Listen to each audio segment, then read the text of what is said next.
Muraho neza bavandimwe b'aborozi namwe mwese mwifuza kuba mwatangira ubworozi. Amazina yanjye nitwa Hagenimana Fabien, nkaba n'umuhinzi ndetse n'umworozi wabigize umwuga ubikora kinyamwuga. Muri iyi minsi, muri uyu mwaka dutangiye, aborozi benshi ngenda nganira nabo bajya bambwira ko bahura n'ikibazo cy'uburwayi. Noneho muri iki gihe tugezemo, abenshi nkunze kuganira nabo bambwira ko bajya barwaza indwara ya coccidiosis. Niyo mpamvu rero yatumye mfata akanya nkakora iki kiganiro cyangwa se ino video mbabwira kuri ino ndwara ya coccidiosis. Tukaba tugiye kurebera hamwe rero uburyo ki wakirinda ino ndwara ndetse nuko wayivura mu gihe inkoko zawe zayirwaye ukoresheje imiti ya gakondo, ariyo ino miti twita iy'ibimera ikunze kwitwa ngo ni herbal medicine, ndetse nanababwire ubwoko bw'imiti yo muri farumasi imwe ya kizungu wakoresha urimo kuvura izi nkoko zawe mu gihe zarwaye zirembye. Ariko mu gihe zitari zarwara ngo zirembe, usabwa kuba wakoresha imiti y'ibimera. Muri iyi video rero ngaba ngiye kukubwira ibyo byose mu mwanya utari munini ndetse utari na muto cyane, ariko ku muntu w'umworozi uzi akamaro ko kumenya ibintu cyangwa se ko kumenya amakosa ukwiye kwirinda kugira ngo atagushyira mu bihombo. Biraza kuba ntabwo biri buze kubera video ndende. Icyo ngiye kugukorera rero, ngiye kukubwira buri kimwe ku bijyanye n'ino ndwara, umuti wayo ndetse n'uko wayirinda n'ibyo wakora kugira ngo inkoko zawe ziguhe umusaruro. Mukomeze mukurikire ino video. Reka ngusabe ari ubwa mbere warugeze kuri ino channel, ndibarwe gukora subscribe, kandi n'igitekerezo cyangwa se ikibazo uri buze kugira uraca muri comment utwandikire, tuzagusubiza muri video itaha. Ni karibu rero muri iki kiganiro. Mbere yuko dutangira, reka tubanze dusobanukirwe coccidiosis ubundi ni iki. Coccidiosis rero akaba ari indwara ikunze guterwa n'udukoko dutoya twitwa Amelia. Utwo dukoko akaba ari tuzwi nka parasite. Tukaba ari udukoko twinjira mu mara y'inkoko tugahita twangiza imikorere y'inkoko, tugatera inkoko kujunjama, kugabanya apeti, kugira amababa ajwamaraye cyangwa se amababa adafashe, amababa ari gutendera, ndetse tukangiza byinshi cyane mu mikorere y'umubiri w'inkoko. Ariho uzasanga inkoko izagira ibimenyetso bitandukanye ku bw'ino ndwara. Iyi ndwara rero ikaba ikunze gufata inkoko z'imishwi zifite hagati y'ukwezi n'amezi 3. Ikindi ikaba ikunze gufata inkoko zikunze kuba ahantu hari isuku nkeya cyangwa se ahantu usanga hari umwanda. Ngaha inkoko ziba ahantu hatose cyangwa se zikunze kumena amazi cyane, aho hantu izo nkoko akenshi zikunze guhita zirwara coccidiosis. Iyi nkoko yarwaye coccidiosis rero hari ingaruka mbi zibita bigira ku mworozi. Icya mbere nuko inkoko zigabanya umusaruro zatangaga. Ikindi nuko inkoko zarwaraguritse cyane coccidiosis bigira ingaruka ku mikurire y'iyo nkoko. Iyo nkoko itangira kugenda ikura gake gake, ndetse iyo zarwaye cyane zikaremba, inyinshi zikunze gupfa imwe imwe kugera zose zishize. Iyi niyo coccidiosis tugiye kuba twavugaho muri kino kiganiro. Ushobora kwibaza rero, inkoko yarwaye ino ndwara ya coccidiosis ushobora kuba wibwirwa n'iki cyangwa se wayitandukanya ute n'izindi ndwara? Inkoko yarwaye coccidiosis, ikimenyetso cyihariye kuri ino ndwara inkoko yarwaye ino coccidiosis ikunze kugaragaza nuko inkoko yarwaye coccidiosis ikunze kwituma amatotoro avanzemo amaraso. Mu gutangira itangira itotora amatotoro arimo amazi cyane, igakurikizaho amatotoro arimo ururenda rw'umweru rusa n'umweru. Cya gatatu nuko ya matoto noneho igerekamwo amaraso. Iyo yarembye cyane, bya bindi tuvuga ngo iri hafi no gupfa, ya matotoro noneho aza ari amaraso yonyine kugeza aho itangira gutotora ikazanamo n'inyama zo mu nda. Icya kabiri nuko ino nkoko akenshi usanga yacitse apeti, ijunjamye, mbese yacecetse. Ikindi nuko amababa y'iyi nkoko yarwaye akunze kuba yarekuye cyangwa se ubona ko yacitse indege. Ikindi nuko ubona izi nkoko zirimo zirahumeka nabi, zigatangira kugenda zipfa imwe ku yindi imwe ku yindi. Ikintu cya mbere rero uba ugomba gukora mu gihe ino nkoko yawe yarwaye cyangwa se imaze kukwereka bino bimenyetso, by'umwihariko harimo kino kimenyetso cy'amaraso, aricyo coccidiosis itandukaniraho n'izindi ndwara. Buri ndwara tugiye kujya tuzivugaho. Niba mukunze iki kiganiro muraca muri comment mutubwire indwara zose tuzazibigisheho n'umuti ushobora kuba wawuvura ukoresheje ibimera, cyane ko ari byo ngiye nkunze gukoresha. Ntabwo njya nkunda gukoresha ino miti yo muri farumasi. Rimwe na rimwe hari naho imiti yo muri farumasi uyivurisha ntizikire burundu, bigasaba ko wifashisha ino miti y'ibimera, cyane ko twe tujya tuyikoresha no mu kwirinda aho kuvuza wakirinda.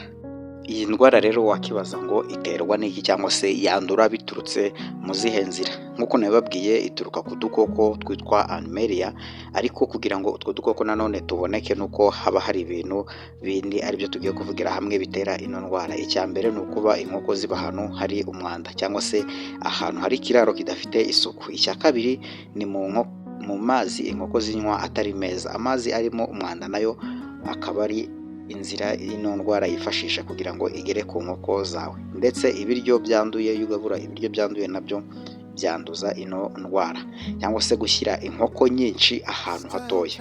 Nk'uko nabibakoreye muri video yabanje ko hari umubare w'inkoko zikwiye kuba kuri metero kare runaka. Kuri metero kare imwe haba hakwiye umubare w'inkoko runaka. Nk'urugero nk'inkoko za saso, kuri metero kare imwe haba hagomba kubaho hagati y'inkoko 4 n'inkoko 7. Ubwo mu gihe washyizemo amasake inkoko ziba ari nkeya, mu gihe ari inkokokazi gusa inkoko zikaba zabona kugera muri 7. Icya gatatu ni uko uba wafashe inkoko yawe ikabura bwa bwirinzi bw'umubiri aribwo dukunze kwita biosecurity, kandi ino biosecurity iva kuri ya miti y'ibimera nanone ariyo turi buze kuvugaho twifashisha mu kuvura ino ndwara. Reka noneho rero dukurikirane uko wakikorera wa muti ukoresheje ibimera kandi ukawukorera aho mu rugo iwawe. Nk'uko nabibabwiye, hari ibimera bimwe na bimwe ukwiye kuba wifitiye aho mu ifamu yawe. Yaba uri umworozi ukaba umaze ukurikira ino cano ukaba udafite ino miti aho mu rugo iwawe, reka nkubwire ngo ubworozi bwawe buri mu marembera cyangwa se buri mu byago, mu gihe udafite ino miti y'ubwirinzi. Kandi abantu tumaze igihe dukurikira cyangwa se abo tubana muri groupe yacu ya WhatsApp b'aborozi bamaze kumenya agaciro k'ino miti y'ibimera ifite. Reka rero turebere hamwe uburyo wakwikorera uno muti wo kuvura ino ndwara ya coccidiosis ukoresheje ibimera. Uno muti rero tugiye kuwukora twifashishije igikakarubamba, tungurusumu, tangawizi ndetse n'amakara. Ano makara arigenge babwira ngabo tubana muri groupe bakibaza ati ano makara ni amakara ya bwoko ki?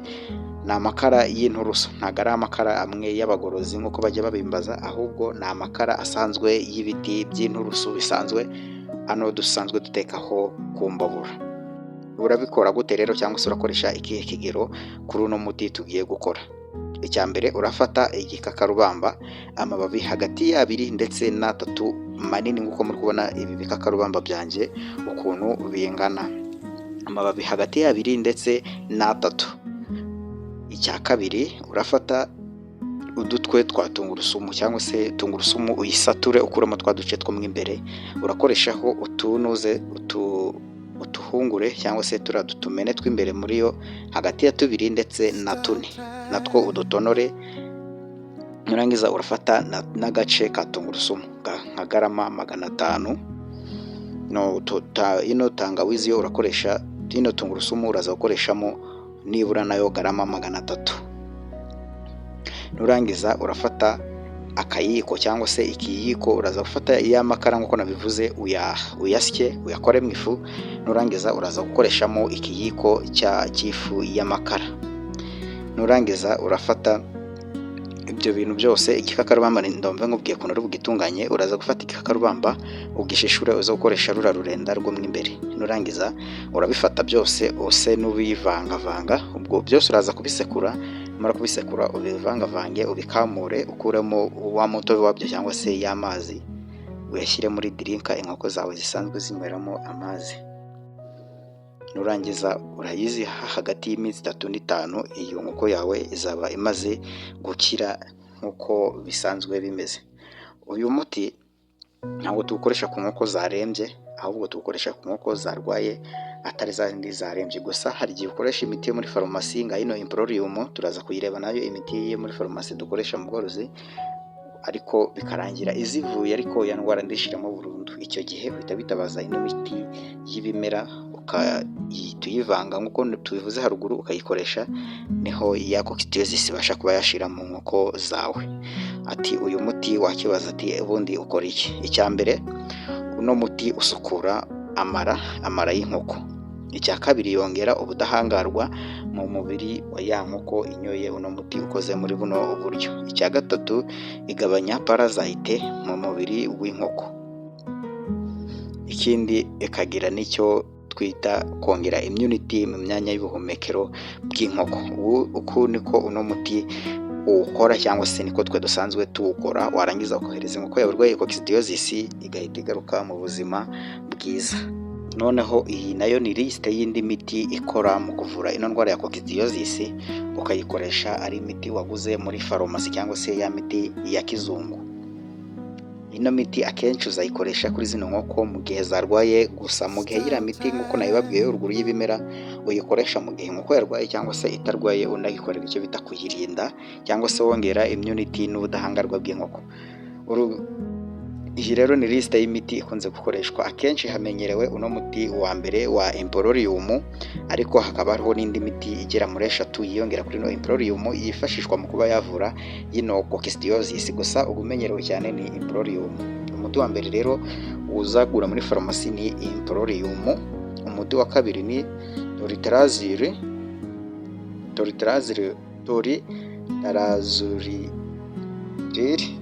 Uwo akaba ari umuti wa kabiri uzagura muri farumasi. Umuti wa gatatu nawo witwa Dicalazure, akaba ari umuti wa gatatu. Umuti wa kane ukitwa ESB3, akaba ari imiti wabariza muri farumasi nk'uko mubibonye hano nk'uko nayanditse, niko uzajya ugenda uyibaza mu gihe uzayikenera kuyikura muri farumasi. Urugero ngo kuri no Emporium tumenyereye cyane, iyo uyiguze ukoresha agafuniko k'ikaramu ugashyira muri litiro imwe y'amazi ukabona guhereza inkoko. Aha rero ino miti uzayifashisha mu gihe ukeneye gukoresha imiti ya muri farumasi. Icyitonderwa, uno muti nawo ugaburwa hagati y'iminsi 3 n'5 y'inkoko zitari gukira. Iyo nkoko iba yarwaye iyo ndwara ya coccidiosis, ariko hakaba harimo n'indi ndwara usabwa nayo kumenya ngo ni iyihe ukayivura nayo. Ku bantu bigeze kurwazaho ino ndwara nibo bazi ibyiza byo kuba wakirinda ino ndwara kugira ngo uzayivure. Tukaba tugiye kurebera hamwe rero uburyo wakirinda ino ndwara burundu ndizigere igera mu kiraro cy'inkoko zawe cyangwa se mu nkoko zawe. Icya mbere ni ukujya ugira isuku ihoraho ya buri munsi usukura mu nkoko zawe. Icya kabiri ni ukugabura amazi afite isuku kandi menshi ahoraho. Ubundi mu nkoko ntago amazi yagakwiye kubura iteka, aba agomba kuba arimo kandi ari amazi afite isuku asukuye. Icya gatatu ni ukutarenza umubare w'inkoko zikwiye kujya kuri metero kare runaka. Nababwiye ngo umuntu uri bugire ikibazo cyangwa se igitekerezo araza guca muri comment atubwire. Icya kane ni uguhindura liters cyangwa se rirasasiro ry'inkoko mu gihe cyagenwe, mu gihe gikwiye, mbere yuko ibyatsi biza bikabanza byazamba cyangwa se bikuzuramo umwanda. Icya kane rero tukaba tugiye kureba icyo twakita ubwirinzi wakora ukoresheje ya miti yacu ya gakondo. Icya mbere, mu miti ya gakondo buri cyumweru uba ugomba kujya uhereza inkoko zawe umunsi umwe cyangwa 2 irimo tangawizi na tungurusumu. Icya kabiri, igikakarubamba ugiha inkoko rimwe mu byumweru 2 mu mazi zisanzwe zinywa. Ubwo ni ukuvuga ngo uzakoresha tungurusumu na tangawizi ndetse n'igikakarubamba bihoraho bya buri cyumweru n'igikakarubamba mu byumweru 2. Ukoresheje n'imiti ya gakondo birashoboka ko wakirinda ino ndwara ya coccidiosis, harimo ngo gukoresha coccidiosta mu biryo by'inkoko zisanzwe zirya, cyangwa se ukaba wakoreshamo vaccination aho bishoboka.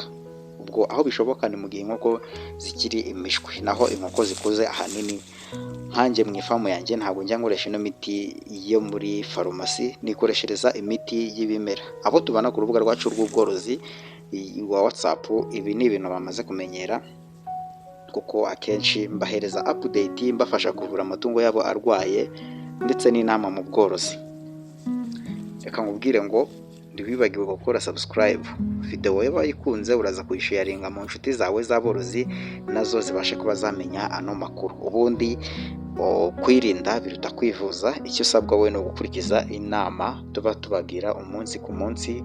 Reka ngubwire rero wowe w'umworozi utari watera bya bimera nk'uko twabivuze, hari ibimera by'ingenzi udakwiye kubura mu ifamu yawe, koko yeba uri umworozi nyirizina w'umwuga worora inkoko, ukwiye no kwiga nawe se kwizera ukatangira kujya ukoresha ino miti y'ibimera, ukareka kwizera iy'inganda gusa, cyane ko iy'inganda nayo muyizera ariko mu kuyikora kose bayikora bifashishije ino miti y'ibimera dusanzwe twifitiye hano mu rugo iwacu. Reka nkubwire rero, komeza ugire ibihe byiza, ca muri comment, sharinge, unakore subscribe, mukomeze mugire ibihe byiza, ndetse uno mwaka mushya dutangiye ngira ngo uzababere umwaka w'umugisha, umwaka w'uburumbuke. Ikindi ku bantu mwifuza cyangwa se mukeneye korora azora nk'uko twabibonye ni cya kimera cyangwa se bya bihingwa bivamo ubwatsi bufite intungamubiri nyinshi. Ukeneye umurama cyangwa se imbuto ya azora, urakoresha izino nimero zacu uri kubona hano muri screen. Ukaba utamenyereye azora ngo niki, nawe uratuvugisha tuguhe amakuru kuri azora. Mugire ibihe byiza rero, mworore, muhahe, muronge. Bye bye.